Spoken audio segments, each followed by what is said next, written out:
Welcome to Stagecoach, where you'll find the best Western books on the market and the men and women who write them. This podcast is brought to you by Dusty Saddles Publishing, home of the best-selling authors in the Western genre. This is your host, Ginger Winters. Thank you for joining us as we read Honored Friend and Hero, written by Jeff Crawford, read by Cameron Buckner.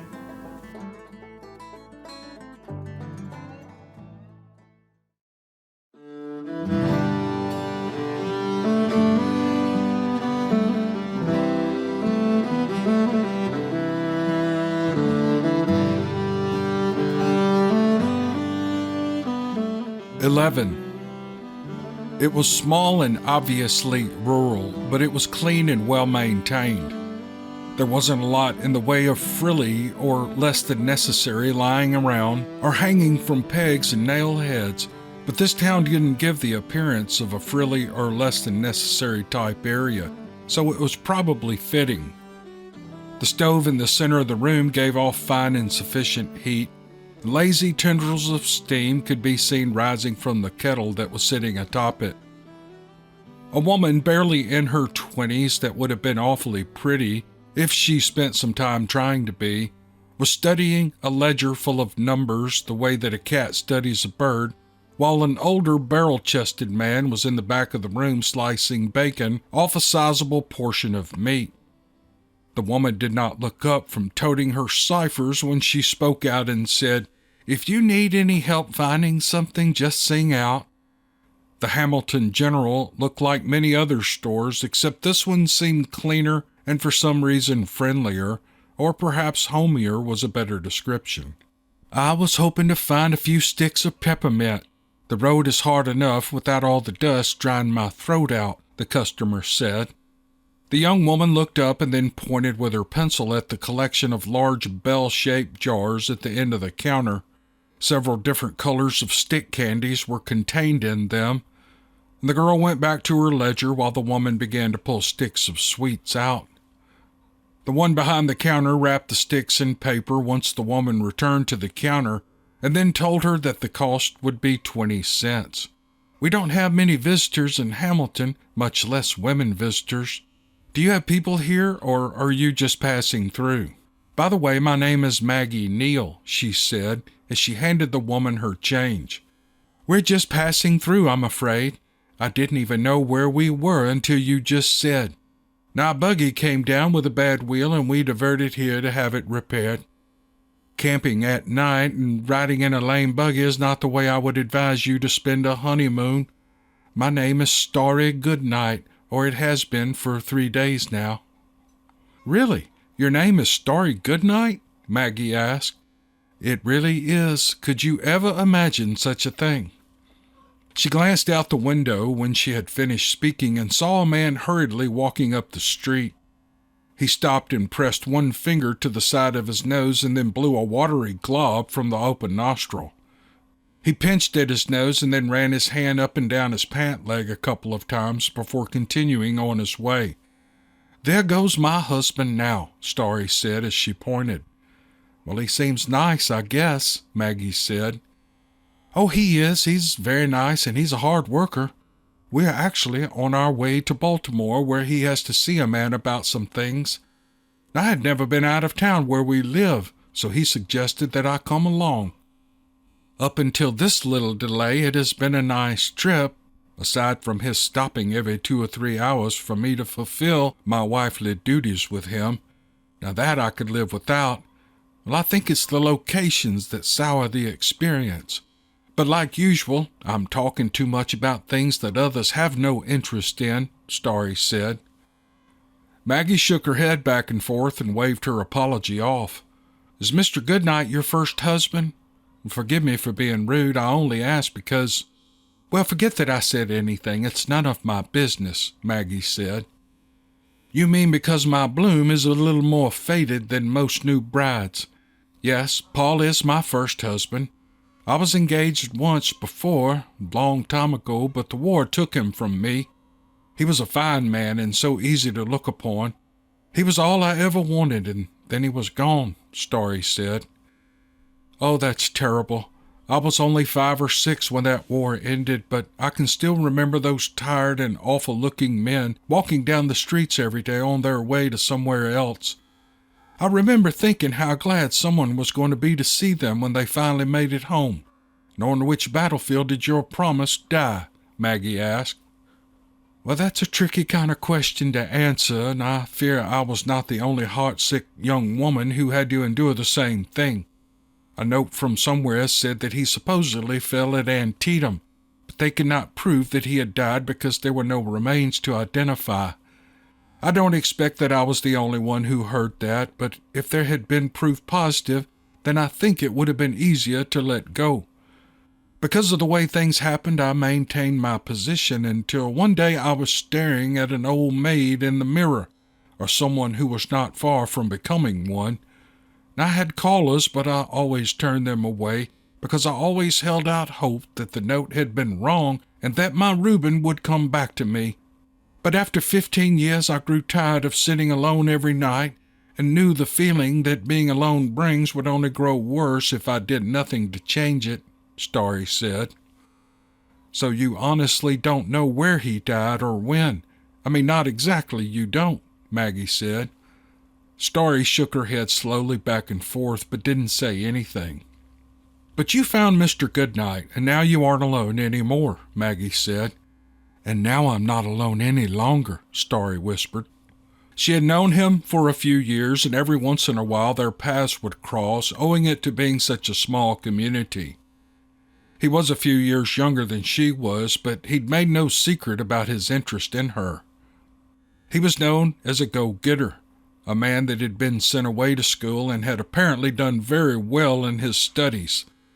He came home armed with an education and an attitude set on taking over the world, or at least the export of tobacco and apples part of it. His family owned or leased large tracts of property, and he intended to utilize each acre to the fullest. Unlike so many young men with their intentions, Paul Goodnight saw his through, and he and his family reaped the substantial rewards. With his education and moderate charm and success in business, he could have had his pick of just about any young woman in Marion, Virginia, but his sights were set on Starry Henderson. Of course, Starry was flattered and more than a little surprised by the attentions from the young man, who could talk with confidence on a variety of subjects. He had been to and seen the busy streets of New York and Philadelphia, and shared what he had seen even when she would try walking away from him. But for some reason, when Paul spoke of things that he had done or seen, it didn't strike her as boastful or gloating. He just seemed to want to tell her about them. He always just seemed as if he wanted to talk with her about anything. At the ripe old age of 34, there weren't as many coming to see her as there once had been, and being older and hopefully wiser now, she recognized and gave him credit for his persistence, and that had been the beginning of something she wasn't entirely sure she wanted to do. As soon as she stopped finding him charmingly annoying, she began to see him in a different way and stopped walking away so quickly when he tried to talk to her. Talks led to hand-in-hand walks, which led to suppers, which led to him proposing 2 or 3 times a week for 4 months. To this day, she couldn't say if she had said yes because she had finally warmed to him, or because she had just grown tired of trying to think of new ways to tell him no. But she did say yes, and then cried all night after he had stepped from her porch. Ebb and his wife had not yet risen from the breakfast table before she was rapping on their door to tell them what she had done and to ask if it truly was all right that she had done so. Her own mother did not like talking about such things, and her father had passed away the winter before, but it would not have mattered.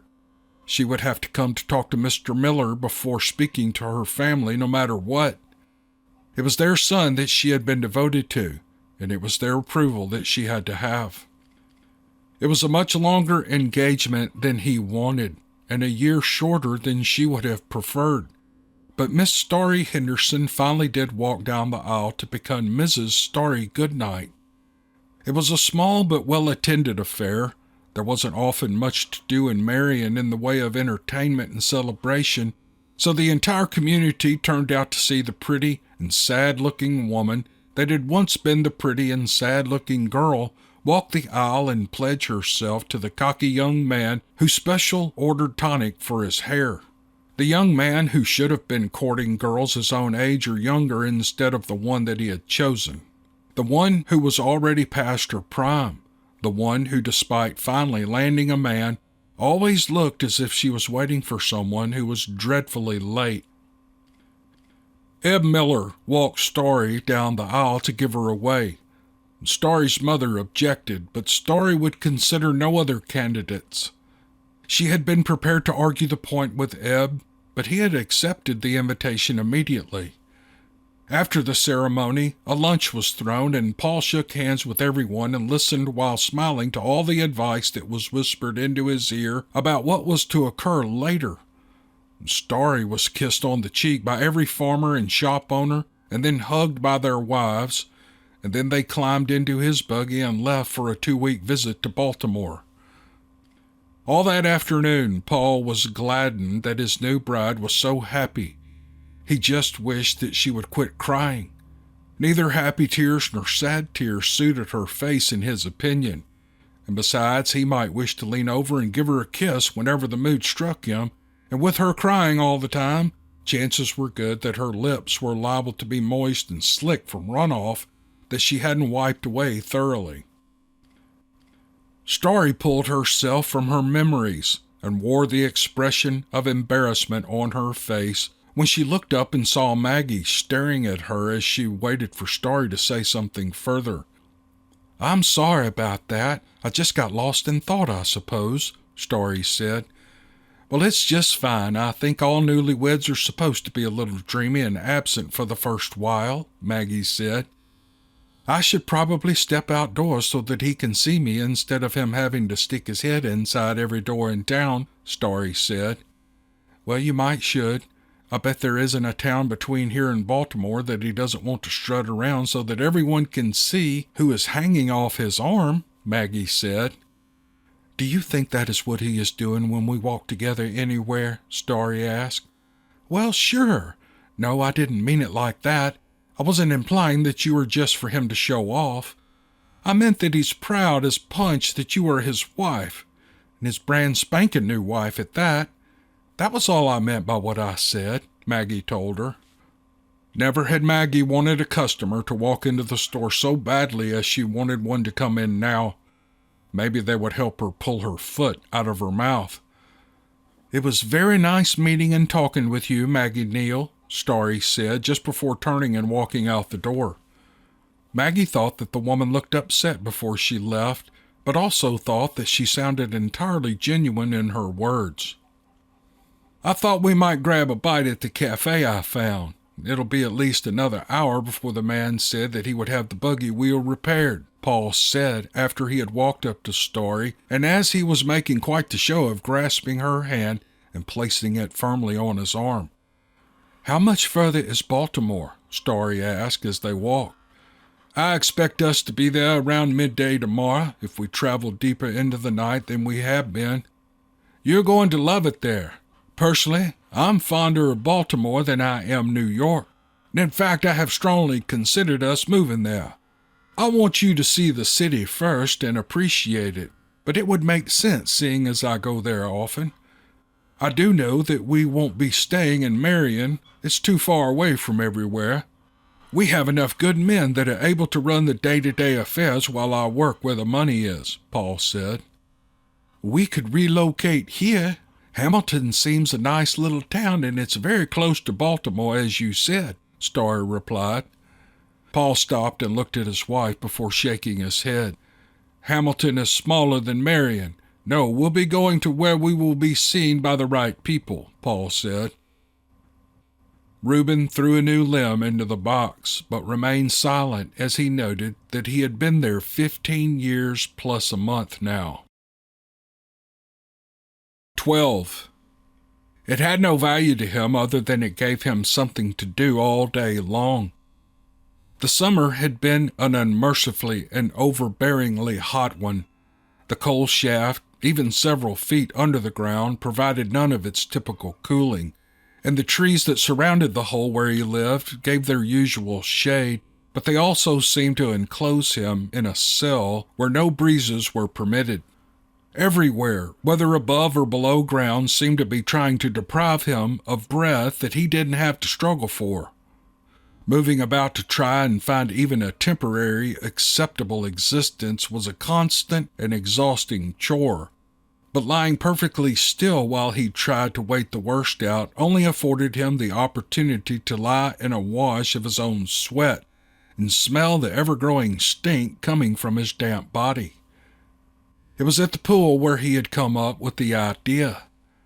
The pool had supplied him with water every day for more than 15 years. The pool was also a draw to the animals that he snared each day for his daily meal. He would not have survived a week, much less more than 15 years without it, and aside from the coal shaft, it was about the only thing he could think of to be thankful for. But it was small, not so much larger than a pot that his mother always used for making soap in, large enough to give him ample water, but small enough that it wasn't so much of a job for him to break all the ice away with the rifle barrel when it froze over a few times each winter. In just bare feet and trousers, he went again to the pool with the sole purpose of lying on his stomach in the leaves and splashing water on his face every time he grew warm. He expected to be there all day and possibly well into the evening. It was much too warm to think about eating something directly off the fire. He did not recognize the man staring back at him. He knew who he was because he just knew, but he did not recognize him. With sweat inching down the sides of his face, Reuben continued to gaze at the surface of the water. So far as he knew, it was the first time that he had looked upon his own image since before leaving the battlefield in Maryland. It was a shocking and disturbing ghost of a man that stared back at him. His first thought had been accusingly of this place and what it had done to him. The man looking back from the surface of the pool with his long and matted gray hair and beard, the sunken cheeks and the vacant eyes, the deep lines and crevices marking a once smooth and fair face. This place had done this to him. It had isolated him and ravaged him little by little over the past decade and a half. But then he thrust his hand into the water so that he could splash some onto his face in order to cool it and to make the other man disappear. He didn't ever want to see him again, and with the heat displaced for just a moment and droplets of water falling from his beard, he thought about this place and knew that he had been wrong earlier. This place had not done these terrible things to him. This place had sheltered him and provided for him. It had taken him in, even knowing that he was an embarrassment and a disappointment. He was a coward that had betrayed the trust of the men that he had sworn to stand beside and that had stood beside him. He was a man that had turned his back on all that he had been taught growing up about honor and faithfulness, and still this place had welcomed him. When he had sat weeping on so many nights over the loneliness his heart felt for the one who had said that she would love him forever, this place had offered him warmth and a dry place to lay as the tears dried and sleep finally came. Blaming what he had seen on anything other than himself was just as cowardly as running from the battlefield had been. It was he who had brought all of this about to himself, and the blame could be laid nowhere else but at his own feet. If he had stayed, like all those thousands who had been just as scared as he had been had stayed, then perhaps he would have died as he had been afraid of doing. But at least he would have rested in peace and rested honorably instead of enduring a living death each day. And now the days would be worse, now that he knew what he looked like. Not pleasing to behold neither inside nor outside any more. It was the heat that pulled him from his dark thoughts. He had changed. The image on the surface of the pool had proven that, but the heat had not, and it was still stifling. He lay still aside from the splashing of water onto his face every couple of minutes, and he forced his mind to become empty. It seemed there were no good thoughts left to be had in this world. Then it occurred to him how relaxing it would be if he could just sit down in the pool like he had in the place that was walled out large enough for him to swim a little in back home when he had been a child. He opened his eyes and allowed all the gold and purple specks brought on by the bright white sun to disappear. The pool, as it sat, was much too small to get in, and even if he could, it would not be a relaxing way of reclining. But if the pool were enlarged a bit, now that would be altogether different. He reached his hand over the edge and grasped a handful of sodden dirt and moss that seemed to be forming the rim, and was surprised at how easily it pulled away with just a tug from his hand. He was sure that farther away from the water, the ground would be less inclined to let go, but he wasn't intent on fashioning a lake, so he gave no worry to what might be. Handful after handful he pulled and threw across the pool into the surrounding trees and then abruptly stopped. The water had become murky and cloudy as a result of his ministrations. He heaved himself up from the ground and went back to the coal shaft. He should have thought earlier to fill his canteen with clean water before doing as he had. There was a trickle from the spring a few yards up from the pool, but it was harder to fill the canteen from there. He would allow the water to settle and clear, and then he would replenish his water supply and begin again. The following afternoon, he had enlarged the pool in width and length enough to sit in it comfortably, but it was still too shallow. Well, that was the bad news. The good news was that digging out the depth could be done while sitting in the cool water. Sitting in the water came almost to the tops of his thighs. Lying on his back, it barely reached his hips. But it was cooler in the water no matter how he was positioned, and he made no great efforts to grab handfuls of leaves or muck from the bottom. He would extract a handful and toss it over the side and then use his fingertips to drizzle the water over his chest. After a couple of minutes, he would pull a bit more up and toss it away. Reuben was not on a mission. He was content and labored only in the pool when he felt the urge. However, just as he was about to let go of a handful, a glitter caught his eye's attention, and he clamped down hard with his fingers before it could be thrown into the foliage. Perhaps it had been part of a brightly colored leaf that had tumbled down during the fall of the year and somehow managed to avoid the rot process. Perhaps it had been the shell of something like a crawdad or a snail that had caught the light just so. But when his fingertip flicked away all the slimy debris, what was left was a nugget made of pure gold the size of a musket's mini-ball. Most would have examined and adored it for a moment and then replaced it securely on the bank before plunging both hands up to the elbows back into the muck in search of more. Reuben Miller wasn't like most people, though. He washed it thoroughly so he could admire it in all its splendor, and then he tossed it over onto his trousers where it rolled off into the leaves. He reminded himself to make sure and relocate it before he left for the evening. He very much wanted to see how it glittered and brightened when illuminated by the firelight. He continued to deepen the pool, but only whenever the mood struck him. He did, however, take glances through the muck before simply throwing it into the trees and scrub. It became something to do, and that was something he hadn't had in a long while. Over the following 2 weeks, the pool grew deeper, and his comfort level in the pool was considerably higher, and one of the 2 bowls that he had carved years ago now held more than 2 pounds of gold nuggets, chips, flakes, and dust. He didn't have a pan of any kind, so the usual method of extracting gold specks and dust from the mud wasn't available to him, but the other bowl was. Each evening before leaving the pool, he would fill the bowl full of mud and then return it to the coal shaft where he would empty the black contents onto the rocks that surrounded his fire pit to dry. And the next morning he would scrape the dried material from the rocks into his palm, and with the tip of his knife he would separate the dirt from the gold. It was a tedious and mind-numbing exercise, but he had nowhere to go, and he was in no hurry to build up his riches.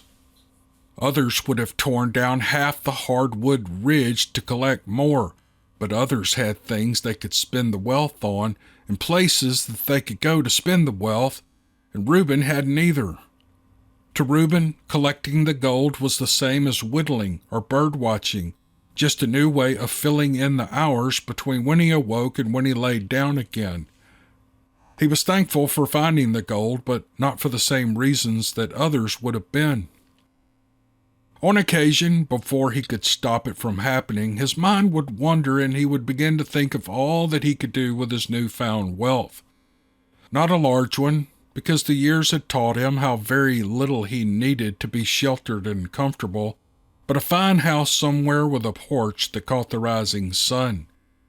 He wouldn't mind having one of those on a lot with grass in a picturesque town somewhere, a town with an eatery that served meals on tables with white tablecloths and kept plenty of cool buttermilk chilling in the spring house. He didn't think that he would ever want to prepare another meal for himself if it could be helped. But not that being wealthy made him want to have people serving him. He was just tired of killing and cooking his own food. A piece or two of fried chicken a couple of times a week wouldn't go down badly either, and skewered robins and woodpeckers roasted over a coal fire were not the same thing. Owning more than one pair of pants and 2 shirts per year wouldn't be bad. Sometimes it seemed as if his clothes didn't even need him in them to stand up on their own. Pants that weren't full of holes all the time would be nice. He was always dripping rabbit or possum blood as he prepared a supper for cooking, and the blood always managed to fall on the parts of his pants where his bony legs showed through. Pants that covered his legs entirely all the time? Well, he wouldn't feel awkward walking to the cafe in pants like that.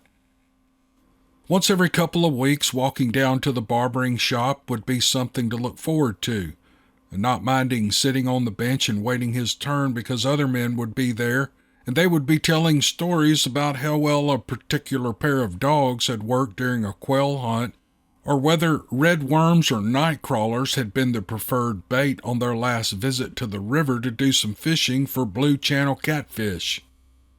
He would make sure that he had located into one of those towns that had a center, one of those places right in the middle of town where they had a nice little stage or platform built, and sometimes during the warm months when the weather was agreeable, folks would go up on it and play music and have singings. He had heard from some that he had served with that there were towns like that. And back in Marion, the sealers each spring would straighten their place up and throw a barn dance, and that was fun, but he'd never seen a singing right in the middle of town before. He'd heard lots of singing, but it had always been in a church house, and they do more than frown on dancing there. All of that had an undeniable appeal, but it would never come to pass, and Reuben thought as he stared at the gold that was slowly sifting through his fingers. You have to go to a town like that before you can live in a town like that, and going anywhere was out of the question. He couldn't leave this place until he knew for sure that the war was indeed finally over with, and he would never know that if he never left this place. It was a bit of a snake eating its own tail sort of affair, and even if he did somehow discover that there had been a cessation to the fighting and that everyone had shaken hands and made up, he would never know if a man was just looking at him wrong or was eyeballing him to identify him.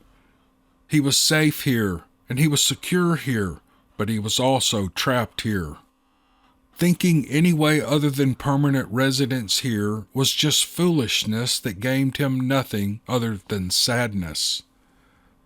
Besides, what good would it do him to go to a town like he had conjured up, even if he could get there and set up housekeeping? All the money he could carry might buy him something to wear other than rags, and it might put good food in his belly, but when he went back home afterwards, he would be walking alone, and the house would be dark when he arrived there.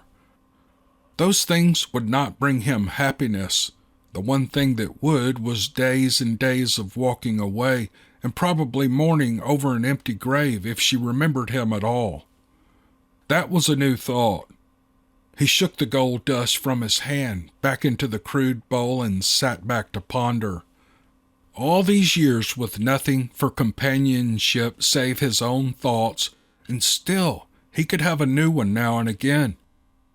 Well, that took him by surprise. Of late he had begun to think that he had used up all his allotment of original thoughts, and while the revelation was heartening, the subject was less so. Simply because not a day in more than 15 years had passed that he had not thought of her and all that was to have been, it did not mean that she had passed her time in the same way. It was a sobering and dreadful notion, but one he could not blame her for. Old man Whitlow remarried 2 weeks after his Inez took her last breath, but he and Starry were to have been different from those around them. What they had formed was stronger than log chains, at least that was the way he had always thought of the bond. She had been young and beautiful when he had walked away to fight in a war that neither of them truly understood, and while there were deep concerns on both of their parts, it was her hope and his intention to walk that same road back to her one day. But because he had not done that, had he had the right to expect her to grow old and maybe not so beautiful while she waited alone? Nothing had ever pleased Reuben so much as seeing Starry smile. It was her happiness that made him happy. Shouldn't he be sitting in his burrow hoping that she found a way to be happy after finally realizing that he was never coming back to her? No, he said aloud, Starry is to be happy, but only because I am near to her. That was the vow that we made to each other. Never once have I forsaken her or forgotten to think of her in all these many years. I know Starry better than anyone. I know she has kept her promise and has done the same. No one was ever so true as Starry. Reuben felt better after reminding himself of that fact. 13. The muscadines were ripening, and the basket that he had woven from oak splits and lined with fur was nearly full, but he flung it aside and threw himself into the nearest depression in the ground, and he held his breath as he listened. The horse that he had heard was close, not a few trees away and loping down the ridge, but close enough to hear. At least he believed the sound to have come from a horse. He listened intently for a repeat of the sound. If he heard it again, he was almost sure that he would be able to verify his assessment or stand corrected. He just needed to hear it again to know. There was a sound, or he thought that maybe he had heard something. He wasn't sure about the latest possible noise. And then it reached his ears again, the horse sound, not the possible other thing. It was almost definitely the sound a horse makes when it screams, either from terror or pain. Some don't know that horses can scream, but they can. He had heard them do it often enough when he had still been in the ranks. Now, horses are tough and strong, just like men are tough and strong, but both will scream under the right circumstances. He had heard the screams of both often enough, and the screaming had been one of the deciding factors in his decision to run away. He began to listen even harder, not for the sound again so as to identify it. He now knew what he had heard. Now he needed to hear it again so he could know where it was coming from. Sounds here bounce off trees and stone and the ridges themselves. You had to listen closely, else the sounds would send you off in all directions, owing to how noises swirl around here. It fell on his ears again, only softer and weaker perhaps, but enough that Reuben thought he knew from where now. The leaves made no sound as he walked. Today had been the first day that he had awoken out of the past 6 that it hadn't been raining. It hadn't been a heavy downpour all of that time, but it had been steady and constant.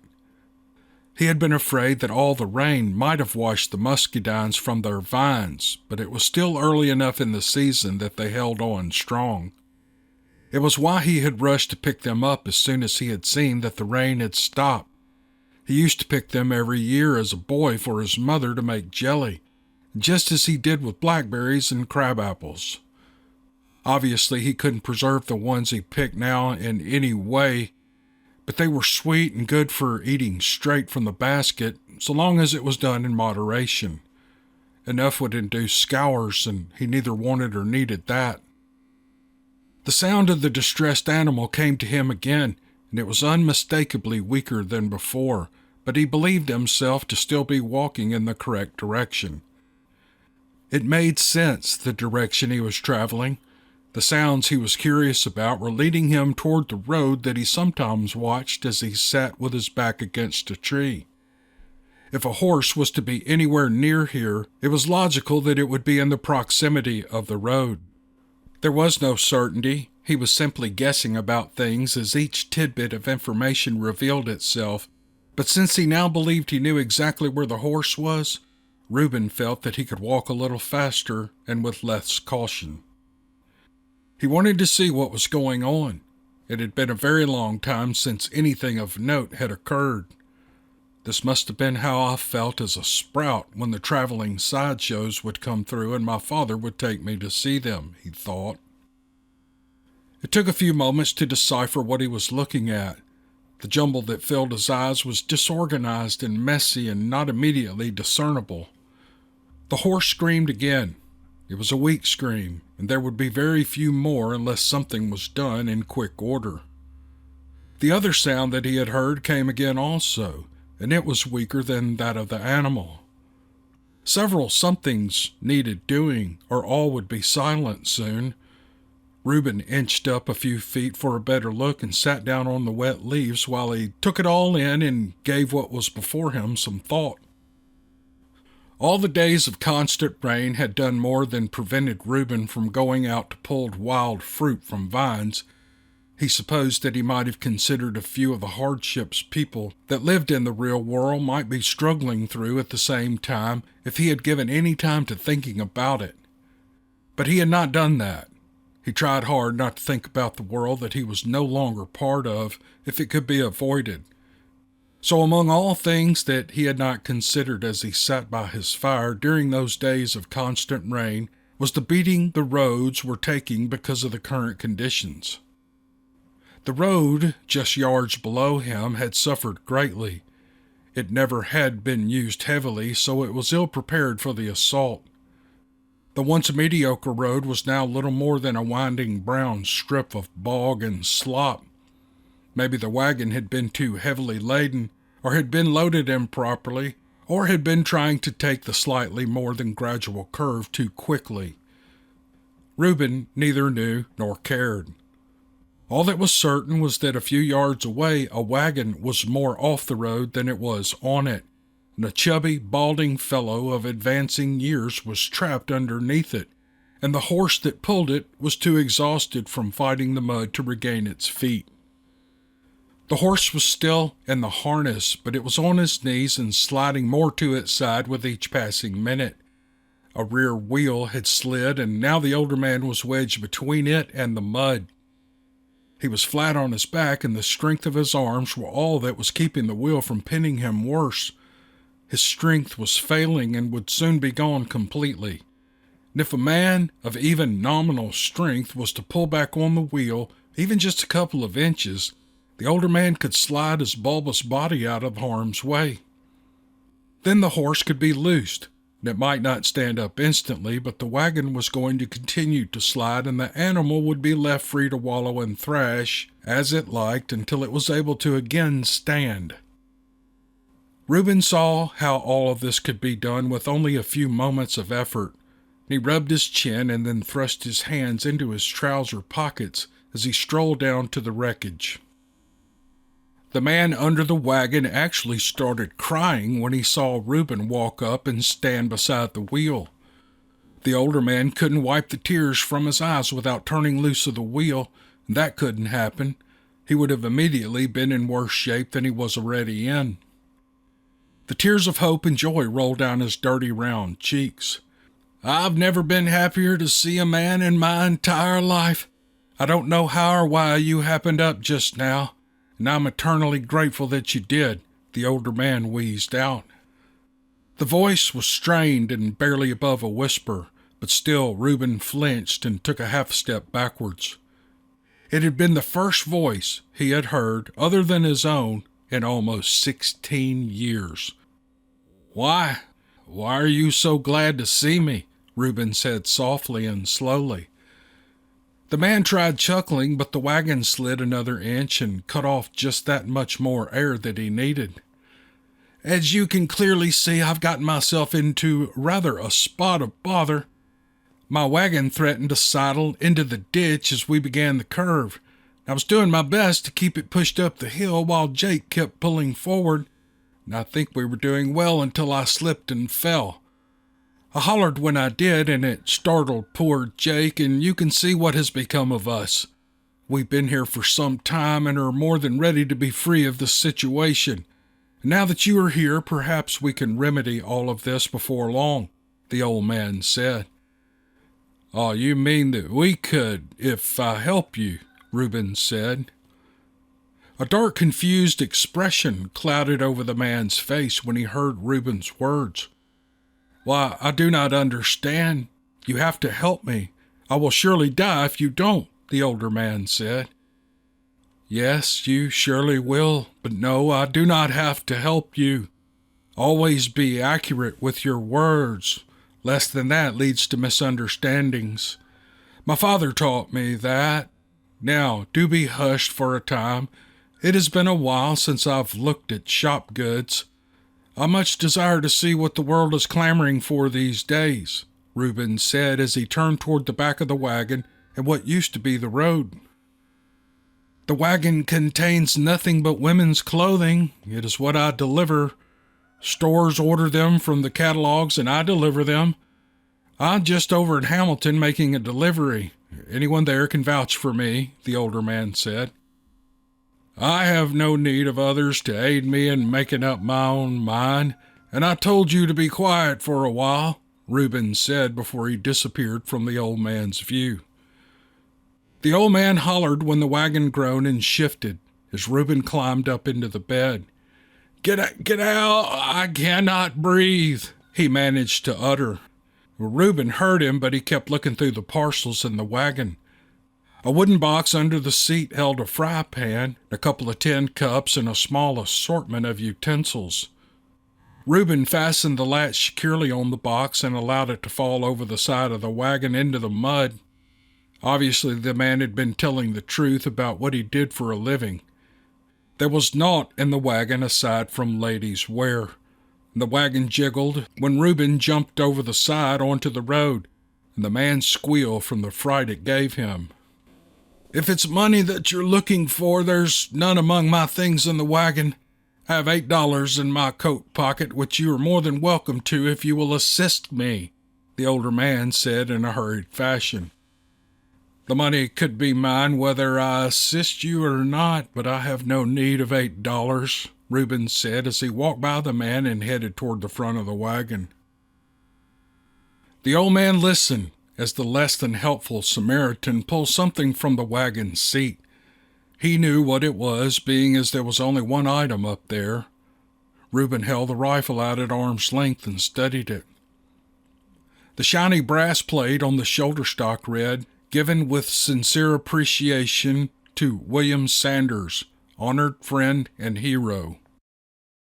"Well, this is a fine piece of workmanship.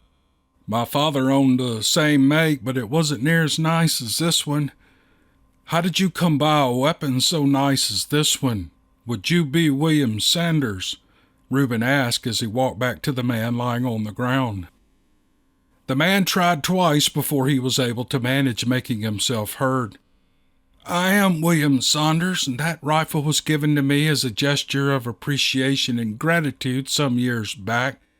It is all that I own, and it is dear to me, not because of what it is, but because of the people who gifted it to me," Saunders said.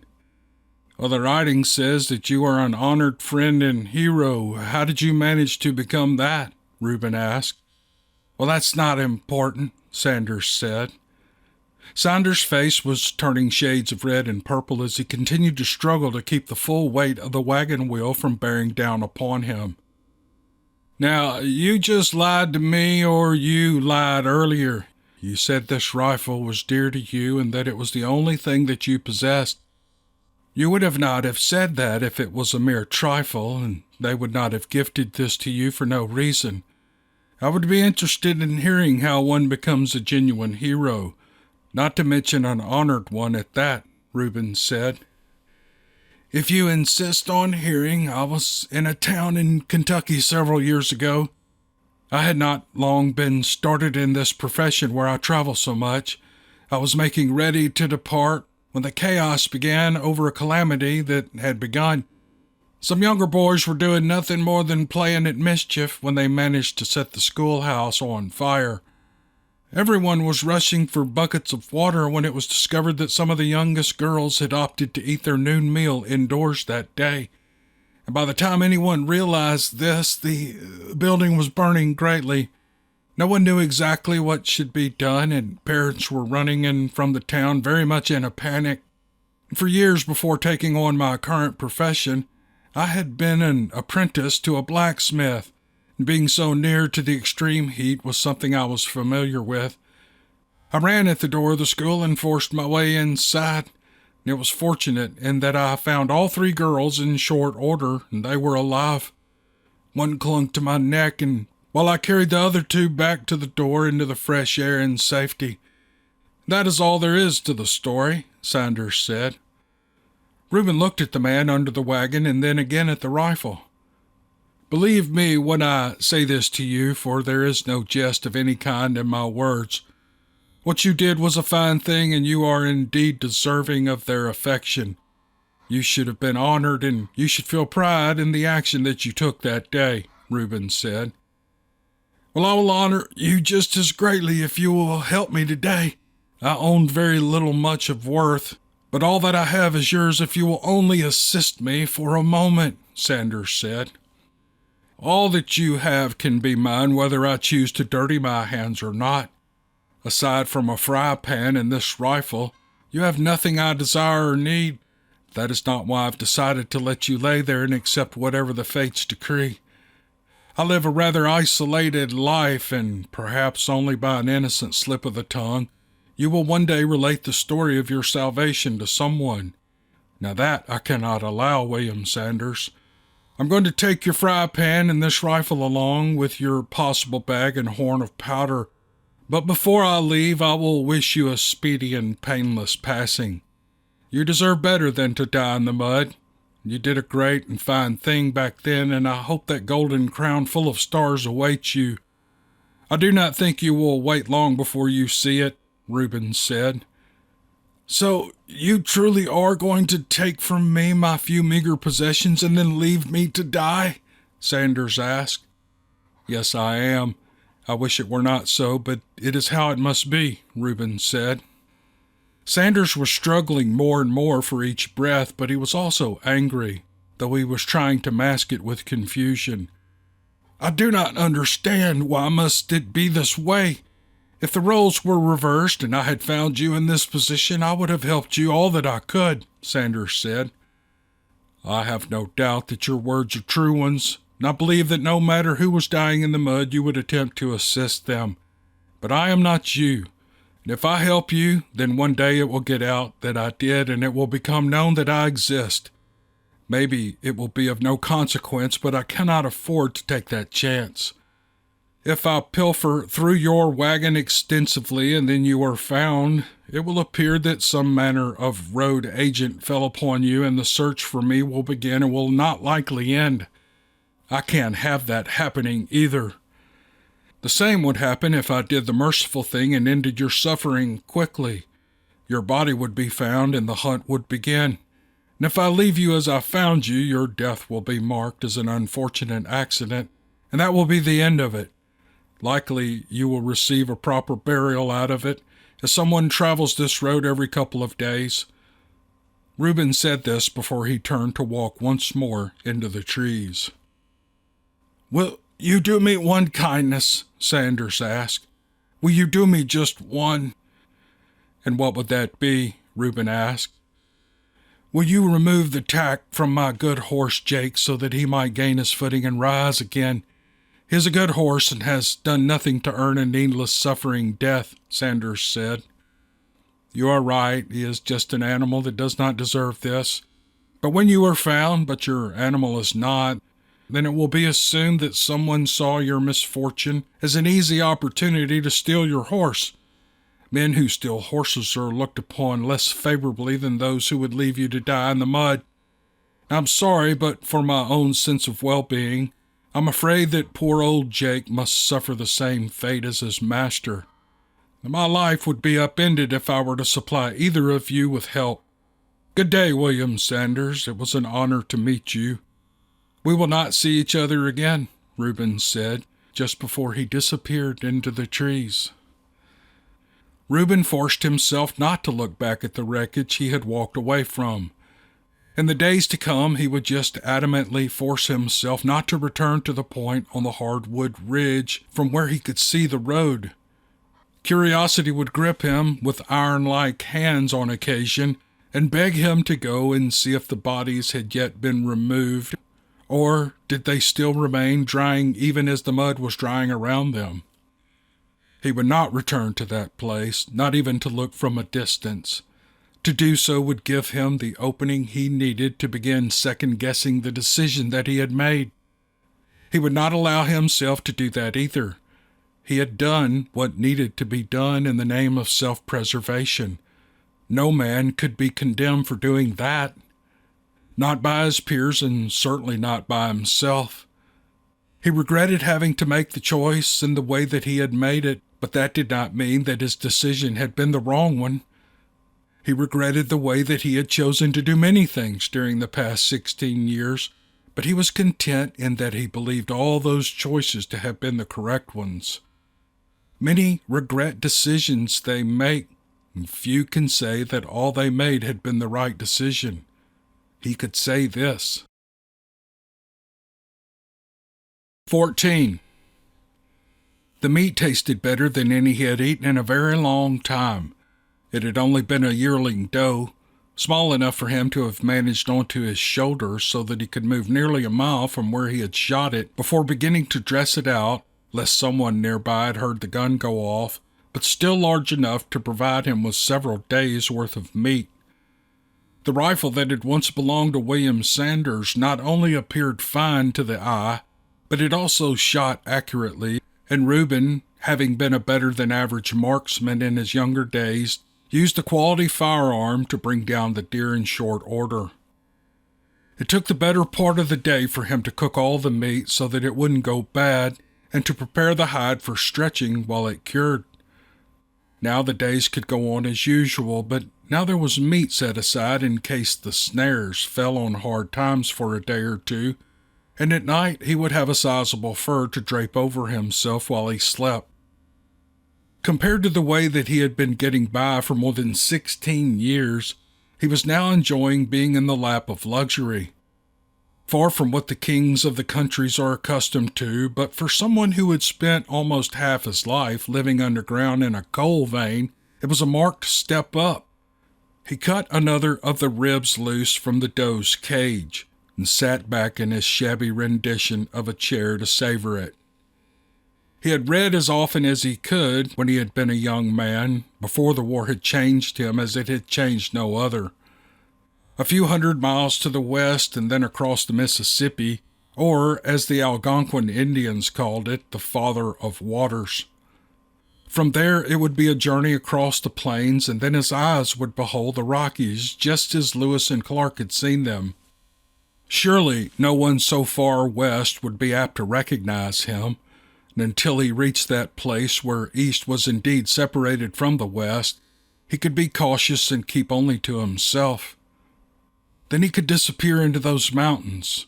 There he would be isolated as he was now, but he would have the freedom to move about, and hunt and explore as he wished, maybe even build a small proper cabin to live in. Begin to once again live. Existing was what he was doing now. Existing until the inevitable time that he no longer did, and then he would already be buried.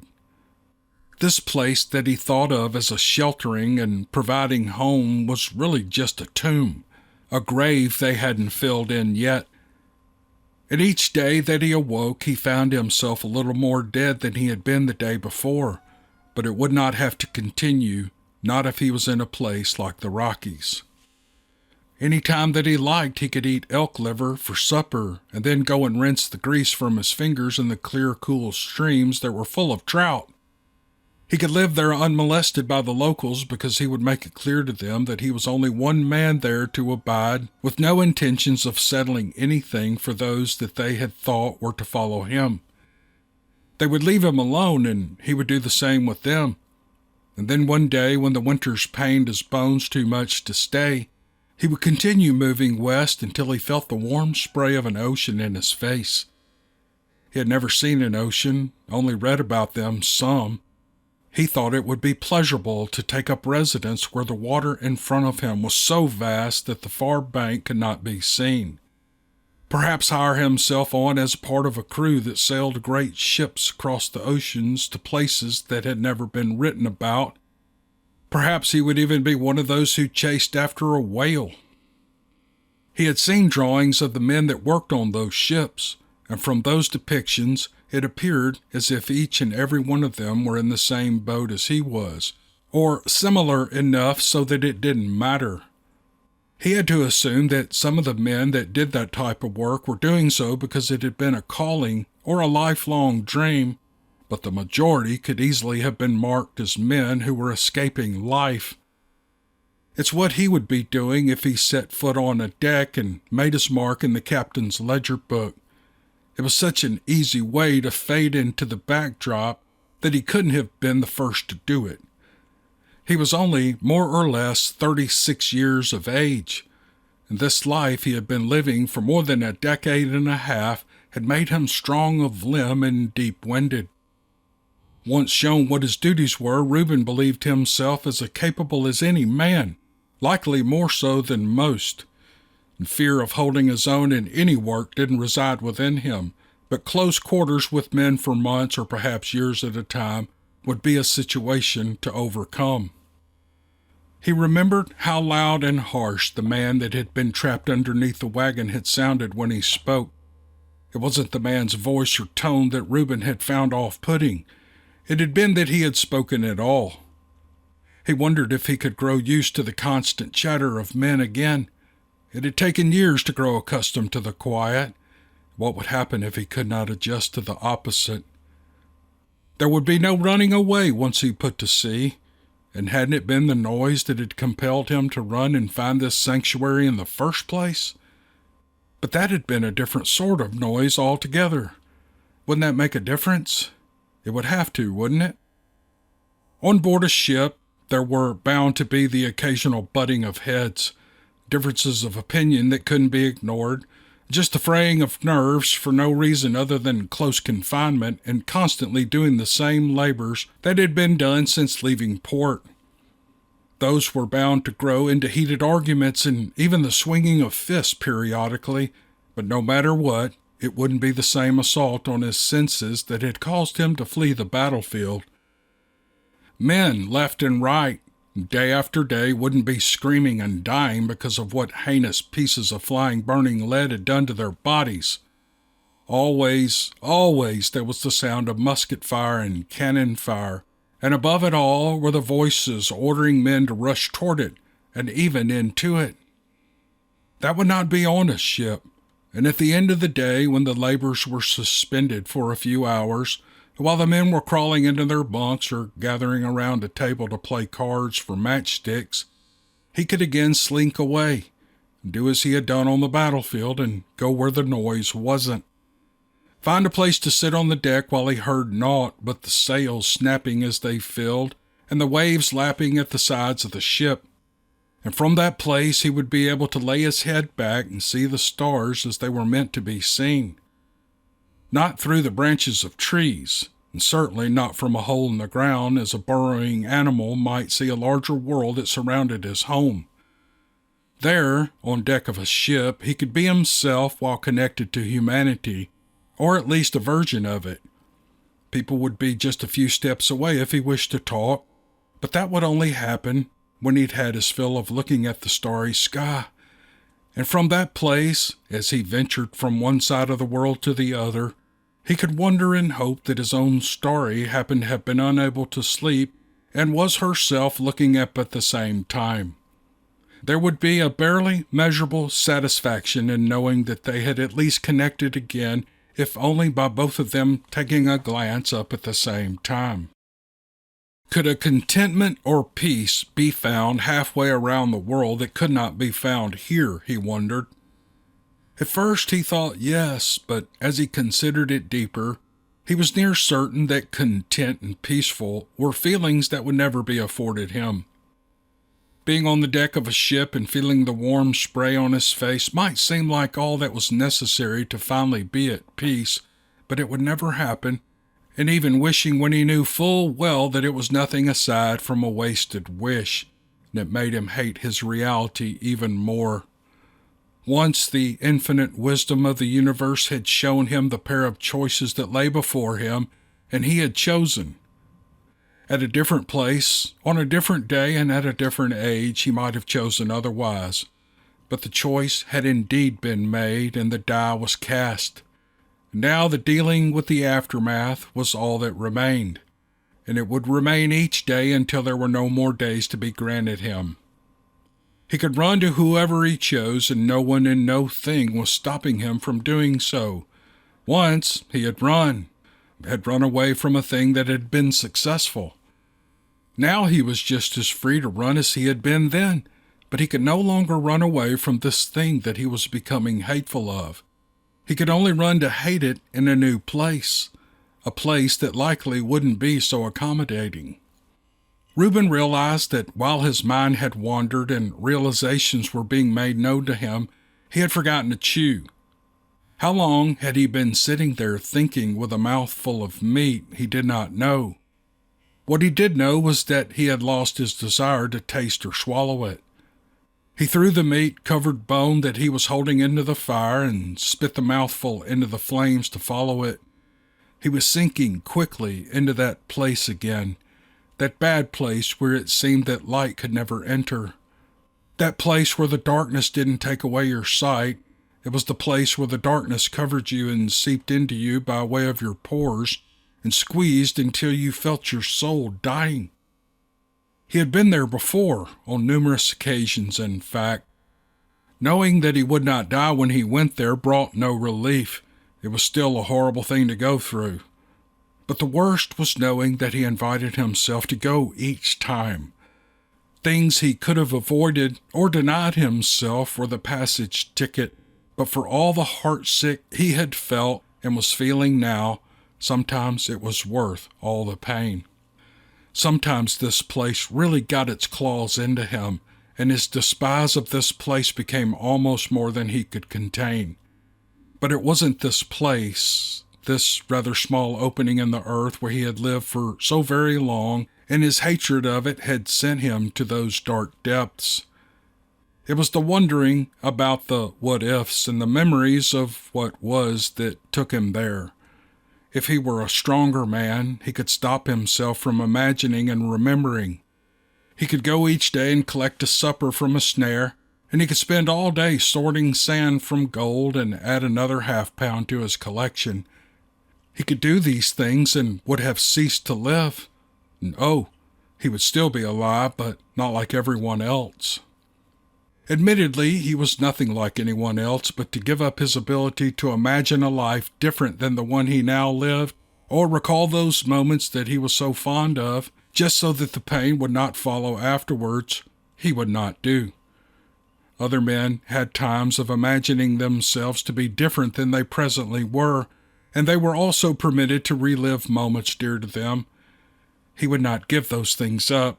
He would not further separate himself from the whole of mankind just to avoid the darkness.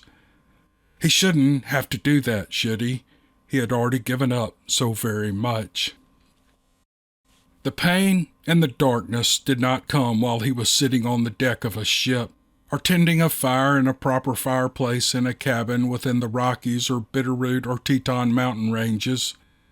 And it did not come as he sat beside a small, quiet pond holding Starry Henderson's hand. It came when he opened his eyes and looked around and saw that he was still only one step removed from the animals that live in burrows like he lived.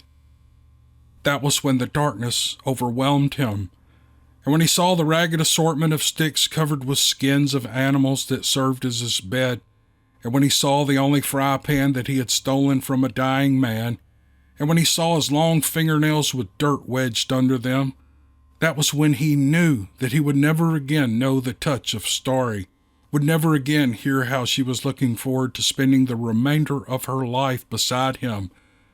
That was when the darkness fell like a cold, sodden blanket upon him, and the pain began.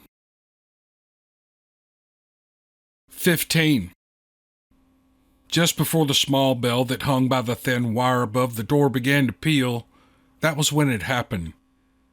Utilitarian-type knives that anyone who worked on a farm or running trap lines might be able to make use of had arrived earlier in the day, wrapped securely in old brown paper to ward off rust and prevent nicks and scratches during their journey from the manufacturer to the various stores and shops that had ordered them.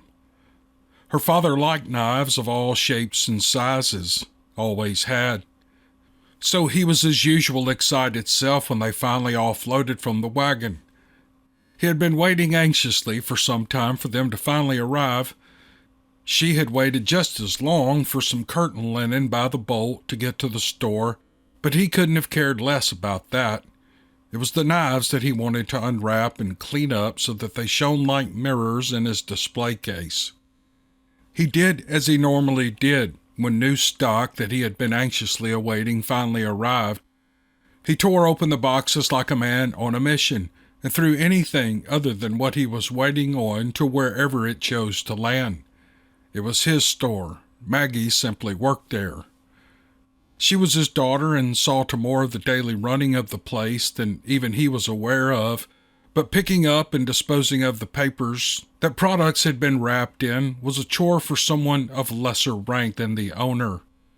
She had just finished filling the wooden keg with 15 pounds of flour so that the customers could weigh out as much as they wanted or had funds to purchase.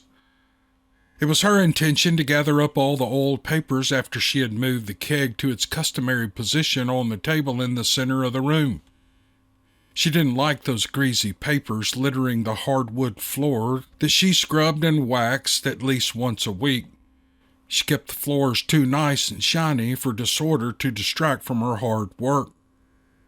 As soon as she felt her foot slide on one of the papers, she immediately wished that she had replaced the lid on the keg before moving it, or tidied up the papers at least.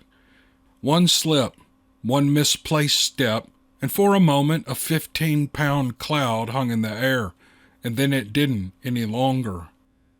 It would be many years before Maggie Neal heard the word gravity and what it meant, but in that small store that afternoon, she understood just how cruel that same gravity could be.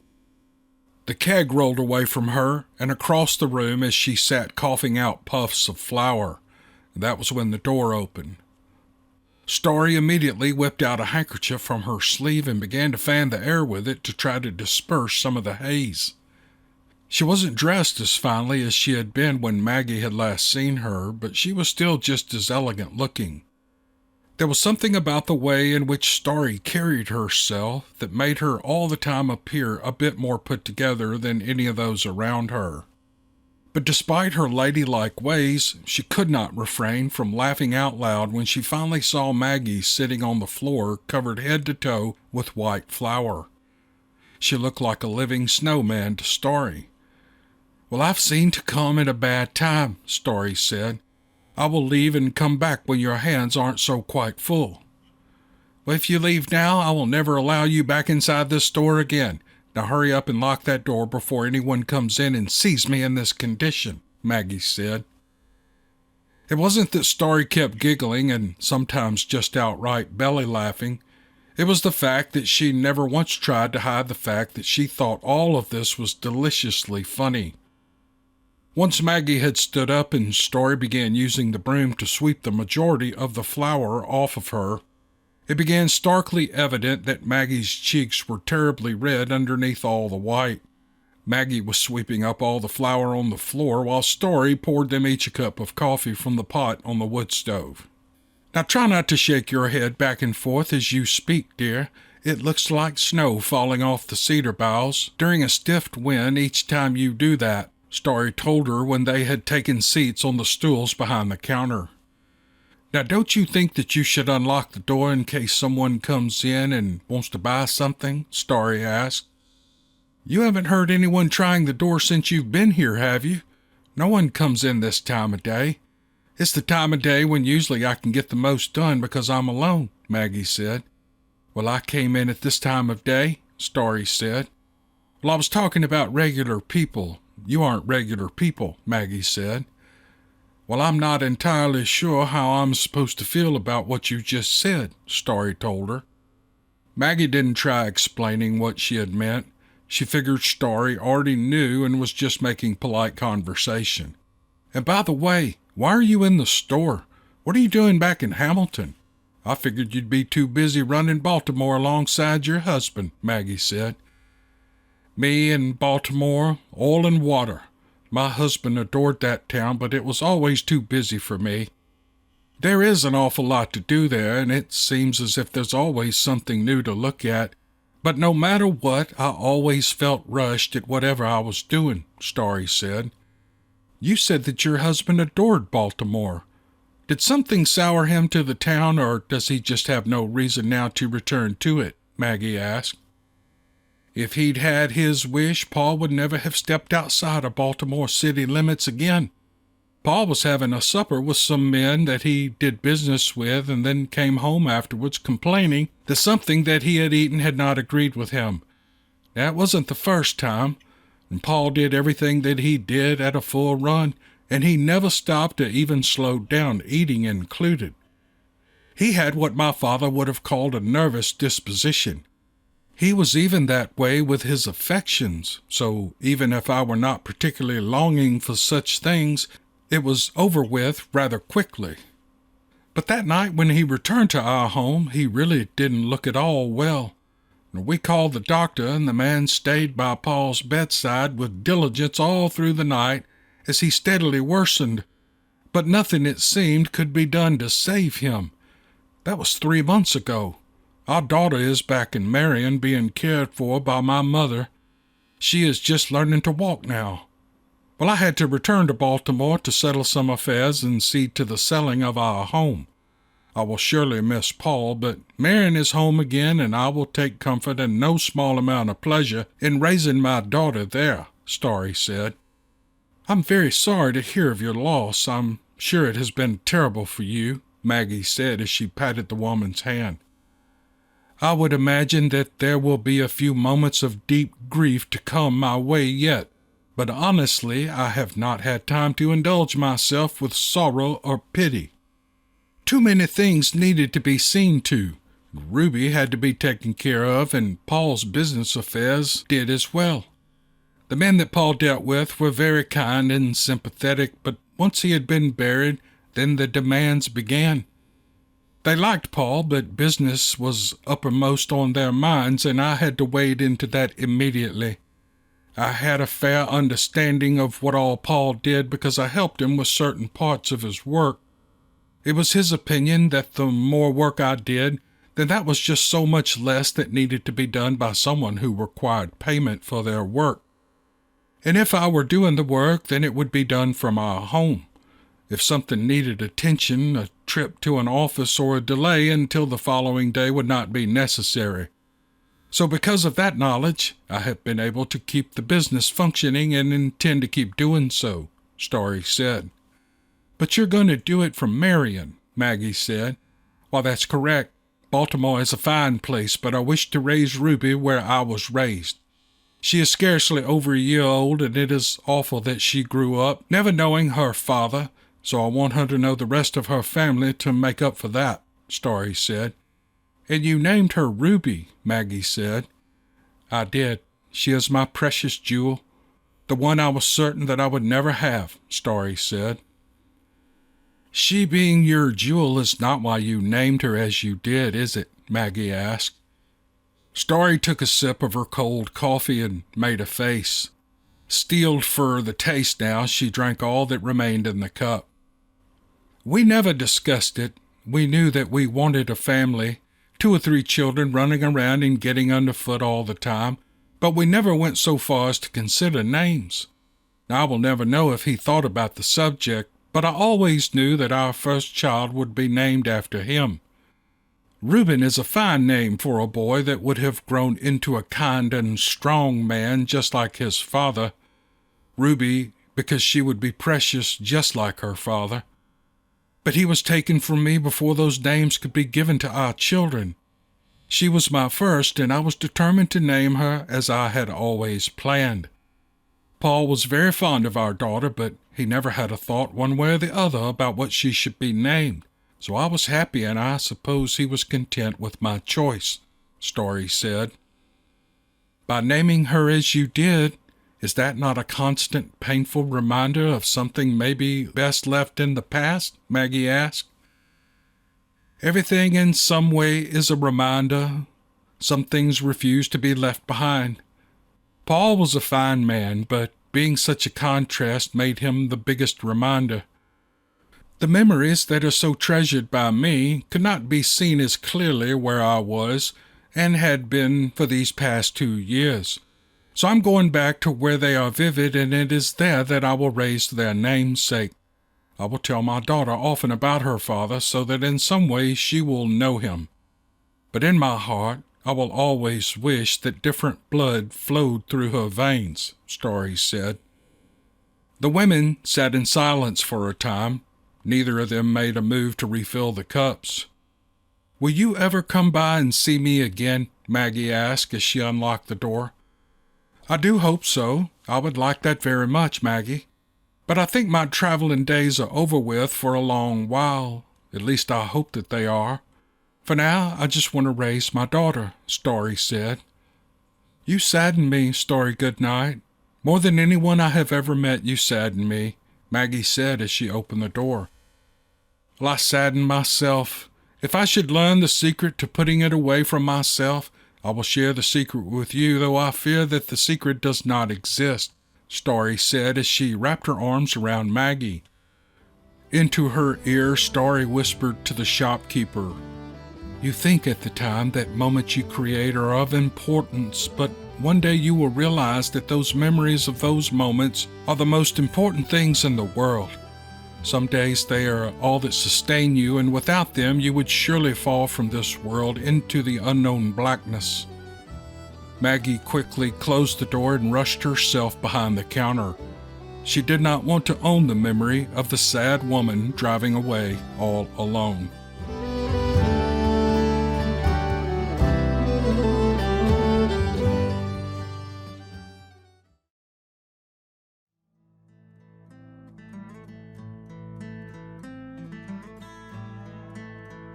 Thank you for listening to this episode of Stagecoach, brought to you by Dusty Saddles Publishing, the home of Western excellence where the best of the Western authors can be found. Visit our website at dspublishingnetwork.com. Please join us for our next episode as we continue with Honored Friend and Hero by Jeff Crawford.